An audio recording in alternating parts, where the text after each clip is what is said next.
السلام عليكم ورحمة الله وبركاته. إن الحمد لله نحمده ونستعينه ونستغفره ونعوذ بالله من شرور أنفسنا ومن سيئات أعمالنا. من يهده الله فلا مضل له ومن يضلله فلا هادي له. وأشهد أن لا إله إلا الله وحده لا شريك له وأشهد أن محمدا عبده ورسوله أما بعد. ربي اشرح لي صدري ويسر لي أمري واحلل عقدة من لساني يفقهوا قولي. ربي زدني علما. அன்பிற்கினிய சகோதரர்களே,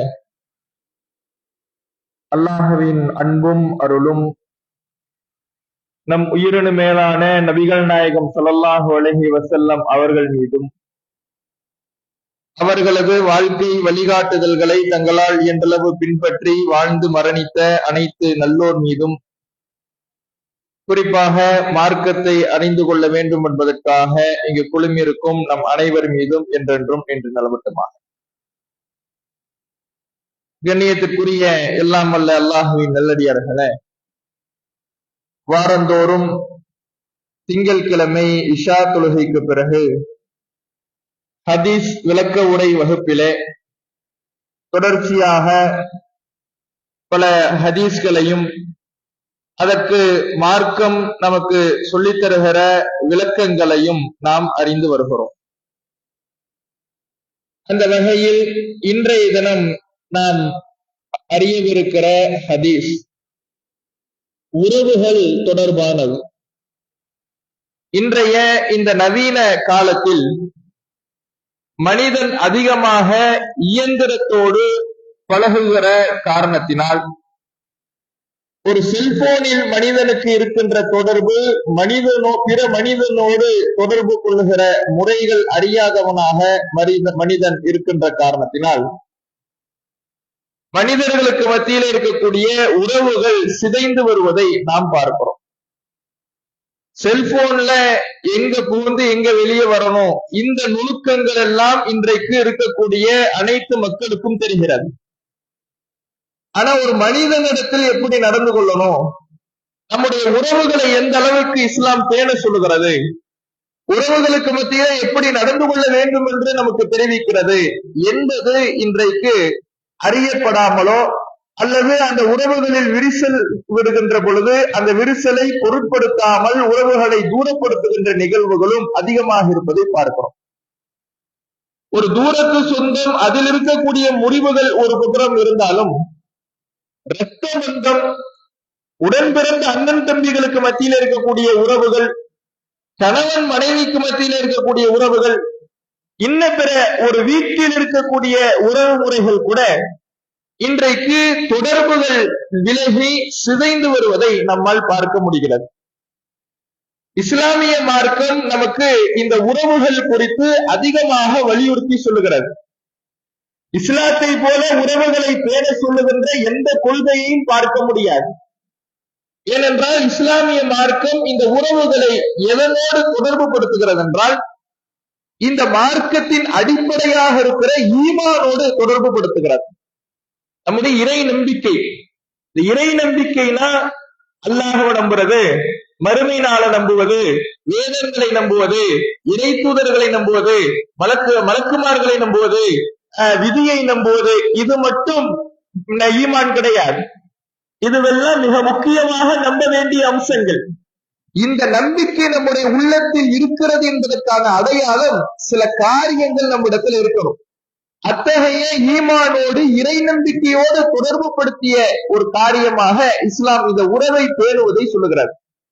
உன்னிடத்துல ஈமான் இருக்குன்னா, மனசுல உள்ளத்துல இறை நம்பிக்கை இருக்கிறது என்றால் அதுக்கு சில அடையாளங்கள் வெளிப்புறத்துல இருக்கும். அந்த அடையாளங்கள் ஒன்று இந்த உறவை பேணுவது என்று நபிகள் நாயகம் ஸல்லல்லாஹு அலைஹி வஸல்லம் அவர்கள் நமக்கு இந்த ஈமானோடு உறவை பேணுவதை பற்றி சொல்லித் தருகின்ற அந்த ஹதீஸையும் அதற்கான விளக்கத்தையும் தான் இன்றைய தினம் நாம அறியவிருக்கிறோம். ஸஹீஹுல் புகாரியிலே பதிவு செய்யப்பட்ட செய்தி, அல்லாஹ்வுடைய தூதர் அவர்கள் சொல்லுகிறார்கள், மன்கான யுமினு பில்லாஹி வல் யௌமில் ஆஹிர், அல்லாஹ்வையும் மறுமை நாளையும் யார் ஈமான் கொண்டிருக்கிறாரோ, நம்பிக்கை கொண்டிருக்கிறாரோ, ஃபல் யஸில் ரஹிமஹு, அவர் தன்னுடைய உறவை பேணிக் கொள்ளட்டும்.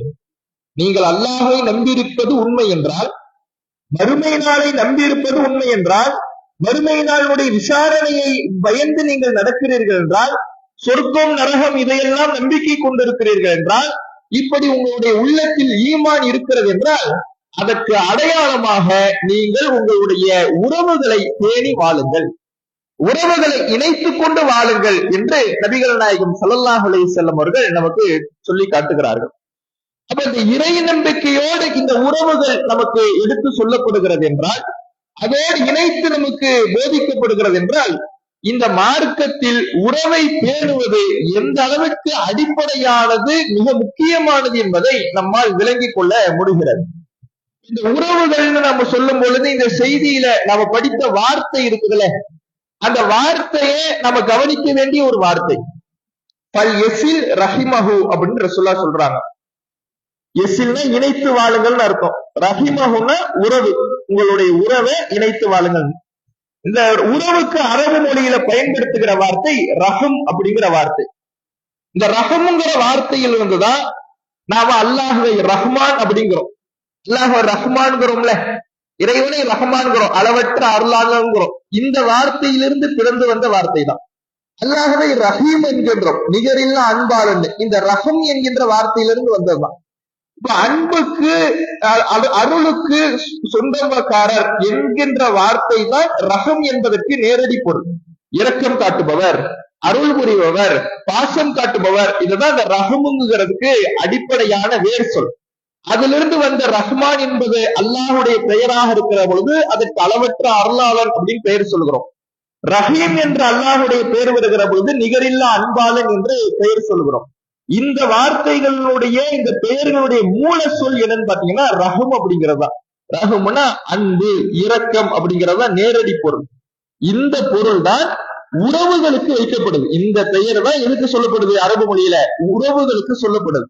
அப்ப உறவுகளுக்கு மத்தியிலே அன்பு பாராட்டப்பட வேண்டும், உறவுகளுக்கு மத்தியில இந்த பாச பிணைப்போடு நடக்க வேண்டும் என்பதை அந்த வார்த்தையே நமக்கு உணர்த்துகிறது. ரஹம் என்கின்ற வார்த்தையே நமக்கு உணர்த்தக்கூடியதை இதிலிருந்து நாம அறிந்து கொள்ளலாம்.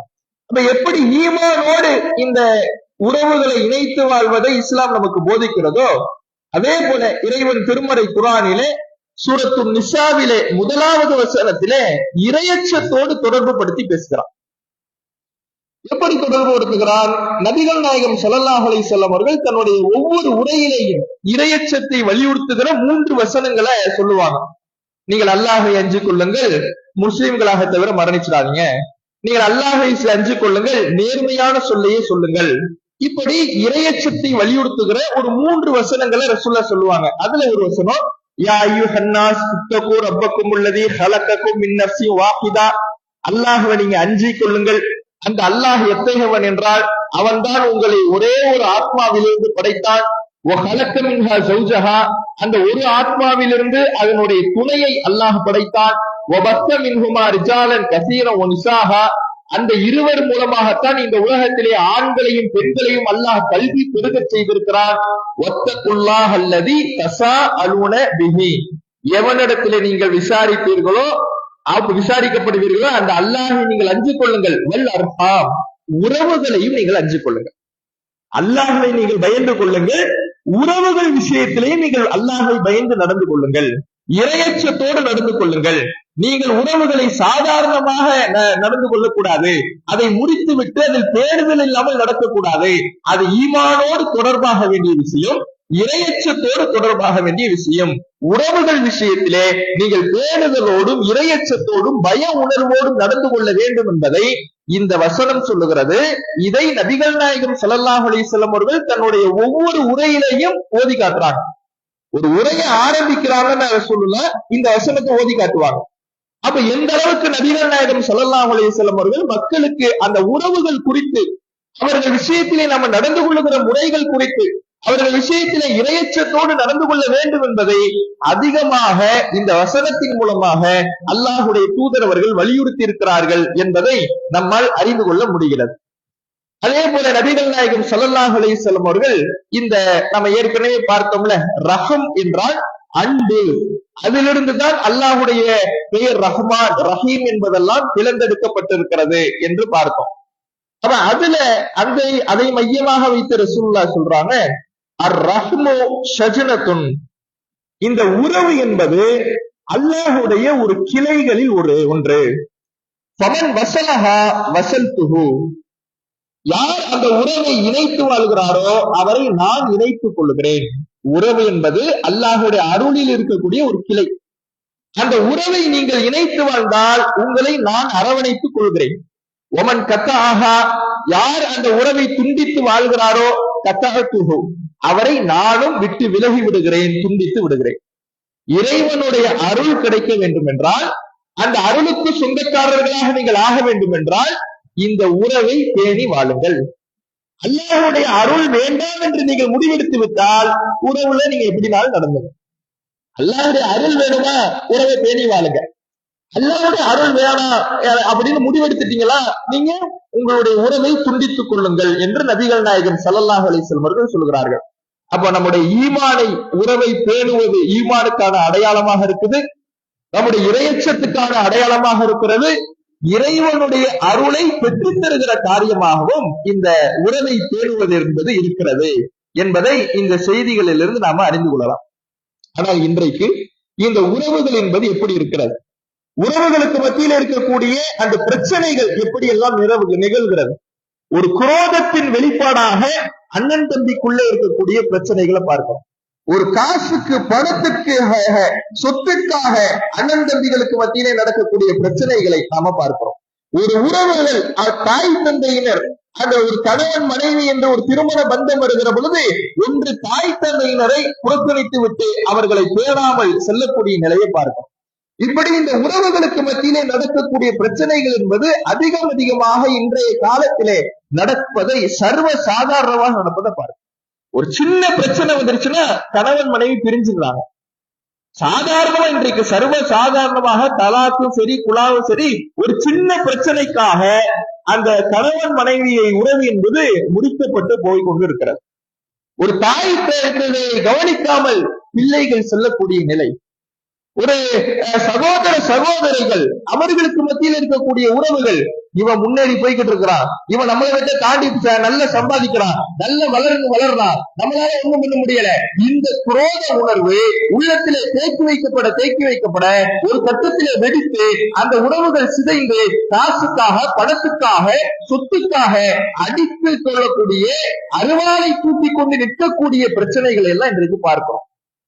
அப்ப இப்படி இன்றைக்கு இஸ்லாமிய சமுதாயத்துல முஸ்லிம்களுக்கு மத்தியிலே உறவுகள் சிதைந்து வரக்கூடியதாக இருக்கிறது. ஆனா நபிகள் நாயகம் ஸல்லல்லாஹு அலைஹி வஸல்லம் அவர்கள் இந்த இஸ்லாமிய மார்க்கம் எந்த அளவுக்கு உறவை பேண சொல்லுகிறது. அல்லாஹுடைய தூதர் அவர்கள் இந்த உறவை பேணுவதன் மூலமாக இன்னொரு நன்மையை நமக்கு சொன்னாங்க. மன் ஸர்ரஹு அன் யுபஸத லஹு ரிஸ்குஹு, யார் தனக்கு ரிஸ்க் விசாலமாக பரக்கத்தாக வழங்கப்பட வேண்டும் என்று விரும்புகிறாரோ, தன்னுடைய வாழ்நாள் காலம் நீட்டிக்கப்பட வேண்டும் என்று விரும்புகிறாரோ, அவர் தன்னுடைய உறவை பேணி வாழட்டும். உறவை பேணணும்னா பேணுங்கன்னா ரெண்டு பயன். ஒண்ணு, உங்களுடைய ரிஸ்க்ல பரக்கத்து செய்யப்படும், இன்னொன்று உங்களுடைய ஆயுள் காலம் நீட்டிக்கப்படும். இது அல்லாஹ்வுடைய தூதர் அவர்கள் சொல்றாங்க. நமக்கு சந்தேகம் வரும், அதே மாதிரி உறவை பேணுனா எப்படி ஆயுள் காலம் நீங்கும், உறவை பேணுனா எப்படி நம்முடைய பொருள் வாழ்வாதாரம் கூடும்.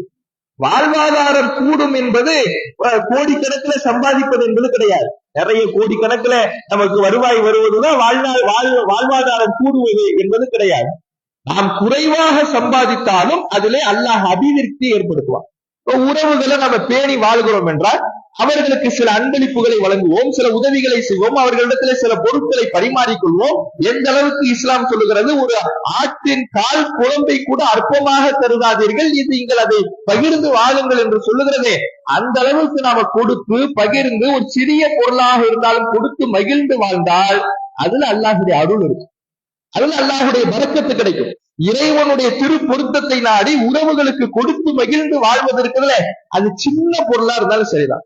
ஒரு சின்ன குழம்பாக இருந்தாலும் சரிதான், அதுவாக இருந்தாலும் அதை கொடுத்து பரிமாறிக்கொண்டு அன்பை பரிமாறி கொடுக்கிற பொழுது அதன் மூலமாக நம்முடைய பொருளாதாரத்துல அல்லாஹ்வுடைய பரக்கத்து நிகழும். அல்லாஹ்வுடைய பரக்கத்து நிகழ்வுன்னா கோடிக்கணக்கில் நமக்கு அடுத்த மாசமே சம்பளம் வந்துடும்ங்கிறது கிடையாது. நம்மள்கிட்ட என்ன வருவாய் இருக்கிறதோ, என்ன வாழ்வாதாரம் இருக்கிறதோ, அதன் மூலமாக நம்முடைய வாழ்க்கையை போதுமாக்கிக் கொள்ளக்கூடிய வகையில அல்லாஹ் பரக்கத்து செய்வான். வாழ்நாள் எப்படி நீட்டிக்கப்படுது? ஒருத்தர் உறவை பேணி வாழ்ந்துட்டாருன்னா 100 வயசு வாழ்வாரு, அப்படியா? மகிழ்ச்சியாக இருப்பார், தேவையில்லாத மன அழுத்தம் வராது. உறவை பேணிட்டாருன்னு வைங்களேன், தேவையற்ற மன அழுத்தம் வராது, மகிழ்ச்சியோடு இருப்பார். வாழ்க்கை சுமூகமாக இருக்கும், படபடப்பு இருக்காது, தேவையற்ற மன அழுத்தம் இருக்காது. தேவையற்ற மன அழுத்தங்களை குறைத்து விட்டாலே பாதி நோய் குணமாயிடும். அப்ப நமக்கு அந்த வாழ்நாள் பிரச்சனை, வாழ்நாள்ல ஒரு ஹார்ட் அட்டாக் வந்து பல பேர் இன்றைக்கு மௌத்தா விடாம, திடீர்னு அந்த மௌத்து வருகிறது. காலை நைட்டு பார்த்திருப்போம், காலில் இருக்க மாட்டார், என்னன்னு கேட்டா ஹார்ட் அட்டாக். அதனுடைய பிரச்சனையை பார்த்தா எதையாவது உள்ள போட்டு யோசிச்சுக்கிட்டே இருக்கிறது. நம்மள அப்படி சொல்லிட்டானே, நம்மள அப்படி பேசிட்டானே, நம்மளை பார்த்து இப்படி கேட்டுட்டானே.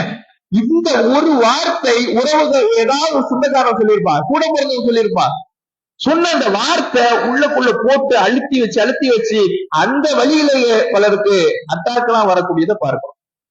அப்ப இந்த மன அழுத்தம் குறைந்து விட்டாலே நாம ஆரோக்கியமாக வாழ்வதற்கு அது வழிவகுக்கும். அப்ப இந்த 2 பயன்களையும் நபிகள் நாயகம் ஸல்லல்லாஹு அலைஹி வஸல்லம் அவர்கள், உங்களுடைய வாழ்நாள் தாராளமாக இருக்கும், அதே போல உங்களுடைய செல்வத்தில், உங்களுடைய வருவாயில் பரக்கத்து கிடைக்கும் என்று அல்லாஹ்வுடைய தூதர் அவர்கள் சொல்கிறார். இவ்வளவு பயன்கள் இருக்கு. ஈமானோடு தொடர்பாகுது, இறையச்சத்தோடு தொடர்பாகுது, அல்லாஹ்வுடைய அருளை பெற்று தருகிறது, இந்த உலகத்தில் வாழுகிற பொழுது மன அமைதியை தருகிறது. அந்த மன அமைதியின் மூலமாக மன அழுத்தம் தவிர்க்கப்பட்டு ஆரோக்கியமாக வாழ்வதற்கு வழிவகை செய்கிறது.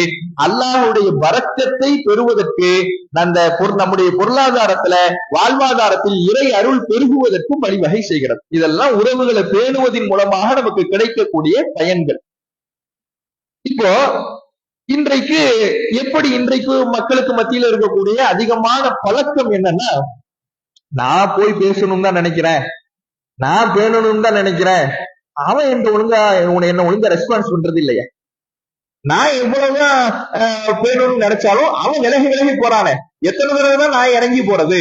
இது எல்லார் இடத்துலயும் இருக்கும். நான் பேணணும்னு தான் நினைக்கிறேன், ஒரு தடவை சலாம் சொன்னேன், அவன் ஒன்னும் ரெஸ்பான்ஸ் பண்ற மாதிரி இல்ல, அவன் முடிச்சுட்டு போறான். நான் இந்த கொள்கையில் இருக்கிறதுனால, இந்த தௌஹீத் கொள்கையில இருக்கிறதுனால நான் அவர்களுடைய திருமணத்துக்கு செல்ல மாட்டேங்கிறேன், அவர்கள் ஆடம்பரமாக திருமணம் நடத்துகிறார்கள், மார்க்கத்துக்கு முரணாக திருமணம் நடத்துகிறார்கள், அப்போது நான் அவர்களுடைய திருமணத்தை கலந்து கொள்ளாமல் இருக்கிற பொழுது அதனால் என்னுடைய உறவை முடித்துக் கொள்கிறார்கள். பின்னால் நான் அவர்களோடு நல்ல பழகுகிற பொழுதும் கூட அவர்கள் என்னை தூரமாக்கி விடுறாங்க. இப்படி நாம சொல்லக்கூடியதை, நம்மள அதிகமாக பழக்கம் இருக்கக்கூடியது பார்க்கிறோம். அதற்கு ரசூலுல்லாஹ் நமக்கு ஒரு அழகான தீர்வை சொல்லுகிறார்கள். அல்லாஹ்வுடைய தூதர் அவர்கள் சொல்லுகிறார்கள், லைசல் வாசிலு பில் முகாஃபி,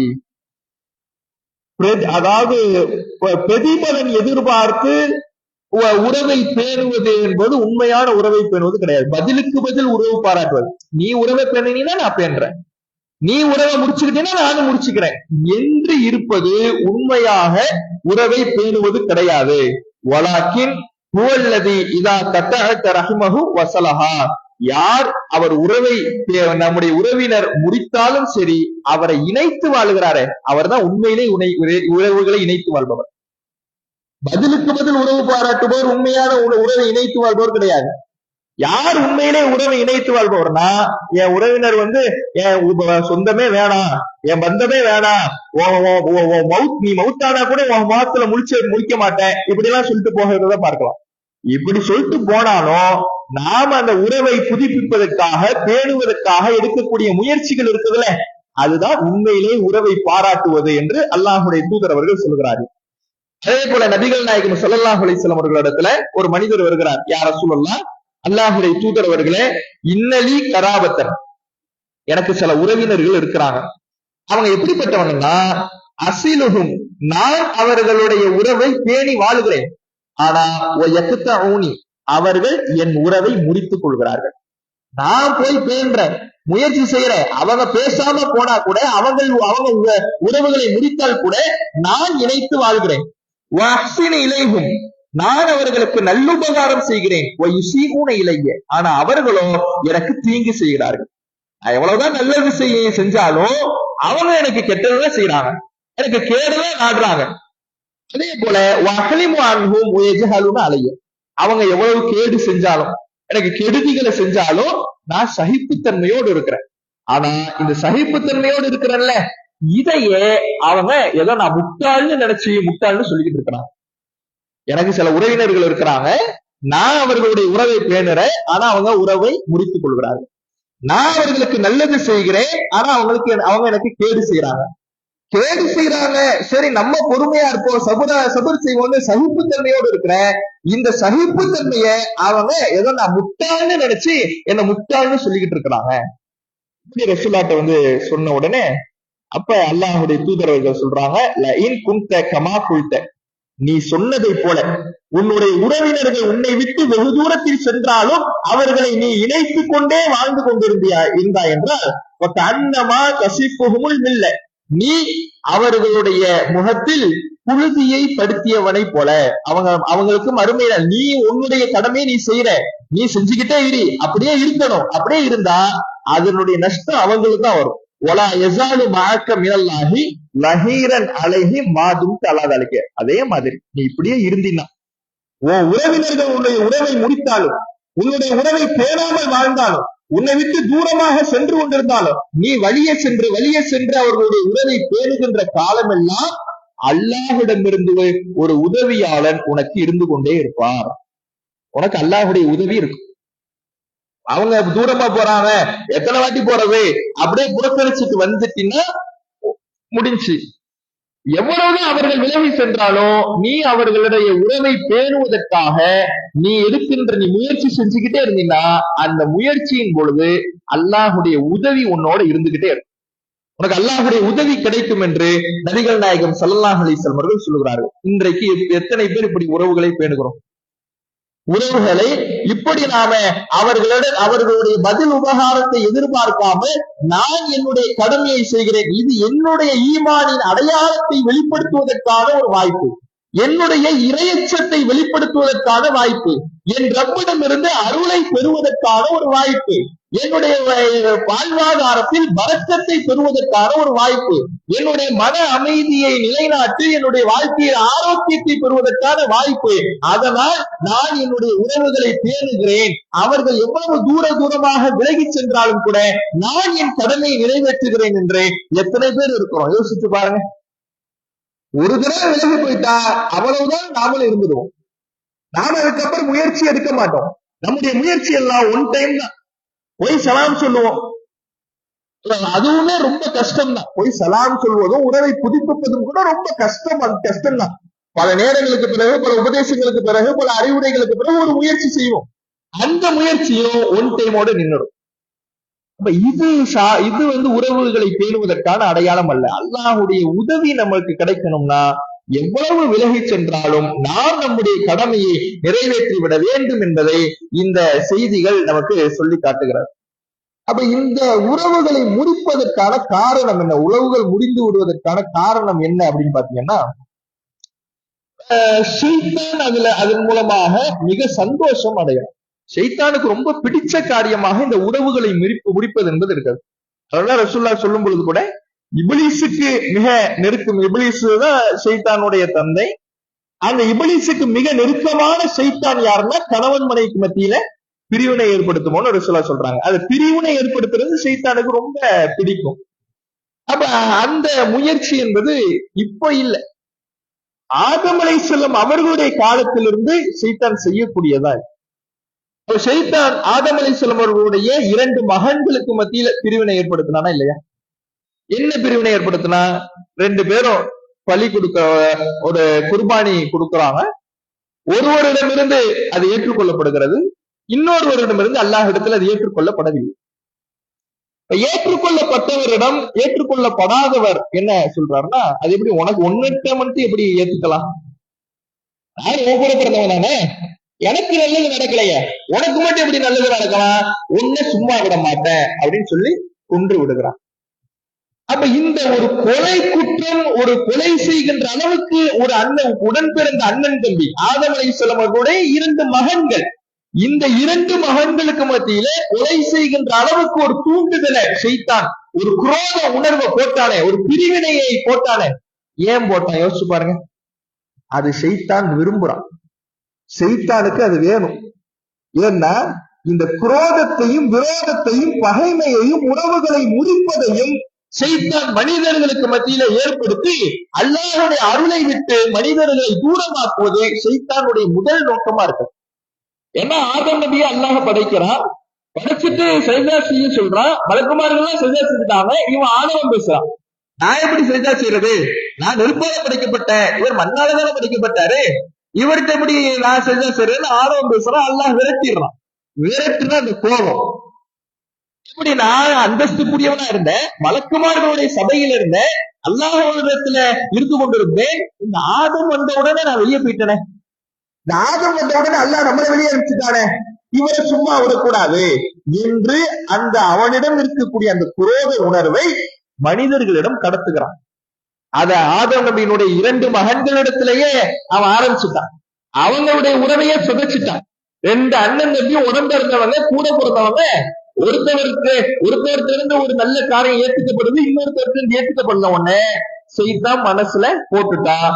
அது எப்படி 2 பேரும் ஒன்னா, ஒரு தகப்பனுடைய பிள்ளைங்க தானே, அது எப்படி ஏற்றுத்தாழ்வு, நீ எப்படி எந்த வகையில அவனை விட நீ குறைஞ்சிட்ட, உன்னை விட அவன் எந்த வகையில உயரமா போயிட்டா என்று ஒரு தவறான கருத்துக்களை, தவறான குரோத உணர்வை, பகைமையை போட்டு போட்டு போட்டு ஒருவர் இன்னொருவரை கொலை செய்கிற அளவுக்கு போய் நிறுத்திட்டானே. இன்னைக்கு அதான் நடக்குது. இனிமேலும் ஷைத்தான் அப்படியான வாய்ப்புகளை தேடி அலைகிறான். ஷைத்தானுக்கு பதில் கொடுக்க வேண்டியது ஒரு மூமினுடைய கடமை. இது போன்ற குரோத உணர்வை ஏற்படுத்துகிற பொழுது, பகைமை உணர்வை ஏற்படுத்துகிற பொழுது, நம்முடைய உறவினர்களுக்கு மத்தியிலே தூரமாக்குவதற்கான முயற்சியை ஷைத்தான் செய்கிற பொழுது அங்கே தக்க பதிலடி ஷைத்தான கொடுத்துரும். என்ன தக்க பதிலடி? ரசூலுல்லாஹ் சொன்னாங்கல்ல, அதிகபட்சம் நீங்க என்ன மன வருத்தம் இருந்தாலும் சரி, எவ்வளவு கோபதாபங்கள் இருந்தாலும் சரி, லா யஹ்ஜுர் அஹாக ஃபௌக ஸலாஸத்தி அய்யாம், 3 நாளைக்கு மேல நீங்க உங்க சகோதரனை பிரிஞ்சே கூடாது, பேசாம இருக்கக்கூடாது. ஒரு உறவினர், ஒரு சகோதரர், தெரிந்தவர் தெரியாதவர் யாராக இருந்தாலும் 3 நாளைக்கு மேல அவர்களிடத்தில் நீங்க பேசாம இருக்கக்கூடாது. ஒரு மனஸ்தாபம் வரும், மனஸ்தாபம் வருவது இயற்கை, கோபம் வரும் இயற்கை, சரி. ஆனால் அதை 3 நாளைக்கு மேல நம்ம வளர விட்டுட கூடாது. வளர விட்டுட்டா ஷைத்தானுக்கு அது ஒரு வாய்ப்பா போயிடும். வளர விடக்கூடாது. 3 நாளை தாண்ட விடாதீங்க. யாரு ஃபர்ஸ்ட் சலாம் சொல்லி ஆரம்பிக்கிறீங்களோ அவங்கதான் உங்கள சிறந்தவர் என்று அல்லாஹுடைய தூதர் அவர்கள் சொல்லி காட்டுகிறார்கள். அப்ப நாம இந்த உறவுகள் விஷயத்துல இது போன்று இந்த வழிமுறைகளை பேணி ஷைத்தானுக்கு இடம் கொடுக்காமல், நாம அந்த குரோதத்திற்கு இடம் கொடுக்காமல், பகைமைக்கு இடம் கொடுக்காமல், நம்முடைய ஈமானை நிலைநிறுத்துவதற்கு, இறையச்சத்தை நிலைநிறுத்துவதற்கு, அல்லாஹ்வுடைய அருளை பெறுவதற்கு உறவுகளை பேணி வாழ வேண்டும்.